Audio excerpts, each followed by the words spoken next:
А вы тоже так делаете, друзья? Всем привет, друзья, подписчики и наблюдатели.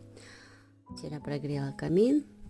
Подруга мне напомнила, она говорит, ну что, используй, поставь в него что-нибудь готовится. И я вспомнила, думаю, я так хочу перловую кашу.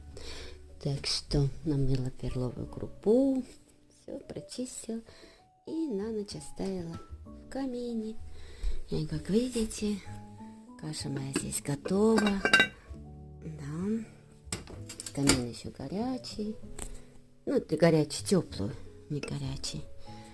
Каша готова. Я еще не могу ее попробовать, потому что мне другая процедура. Нужно сначала мне пить горячей воды для своих внутренних органов. Это чуть-чуть не по теме, друзья. Пользуйтесь, возьмите во внимание, у вас должна быть посуда огнеупорная.